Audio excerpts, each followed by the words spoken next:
आणि आता एक महत्त्वाची अपडेट पुण्यामध्ये शाई पुसून बोगस मतदानाचा प्रकार घडलेला आहे। पुण्यातील प्रभाग क्रमांक 34 मध्ये हा धक्कादायक प्रकार घडलेला आहे। मतदानाची शाई पुसत असल्याचा आरोप समोर येतोय। पुण्यातील प्रभाग क्रमांक 34 मध्ये हा धक्कादायक प्रकार घडलेला आहे। आपण पाहिलं की निवडणूक आयोगाकडून शाईऐवजी मार्कर पेन दिले गेलेले आहेत आणि त्या पार्श्वभूमीवर हे प्रकार समोर येताना पाहायला मिळतात।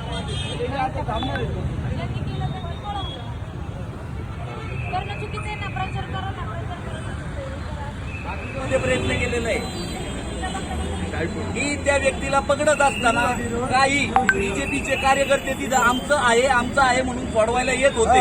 त्या माणसाला मी पकडलेला असताना सदर प्रकरणाची व्हिडिओ माझ्या मोबाईल मध्ये आहे आणि तरी त्याची तक्रारही देत आहे। हे बघा, सदर प्रकरणाची व्हिडिओ बघा, व्हिडिओ बघून घ्या तुम्ही। पूर्ण व्हिडिओ माझ्याकडे आहे। बघा, हा मुलगा आहे, बीजेपीची टोपी घातलेली आहे, तो समोरच्या महिलेच्या वोटाची शाई पुसतोय।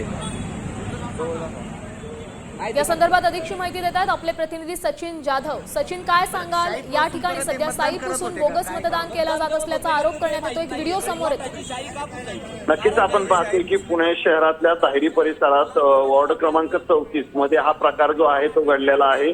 या ठिकाणी शाई पुसली जात असल्याचा आरोप जो आहे तो स्थानिक उमेदवार आणि स्थानिक कार्यकर्त्यांनी केलाय। या संदर्भात महिला आयोगाच्या ज्या अध्यक्ष आहेत रुपाली चाकणकर यांनी निवडणूक आयोगाकडे तक्रार केलेली आहे। त्यामुळे आता याची दखल निवडणूक आयोग घेणार का? कारण या ठिकाणी कार्यकर्त्यांनी एका मुलाला पकडून जी शाई पुसली जात असल्याचं ते समोर सगळं प्रात्यक्षिक जे आहे ते दाखवण्यात आलेलं आहे। धन्यवाद तुम्ही दिलेल्या या सविस्तर अपडेटसाठी। तर पुण्याच्या प्रभाग क्रमांक 34 मधला हा सगळा प्रकार आहे। मोठा आरोप करण्यात येतोय, शाई पुसून बोगस मतदान करण्यात येत आहे असा आरोप सध्या करण्यात येतोय। बीजेपीचे कार्यकर्ते तिथं आमचं आहे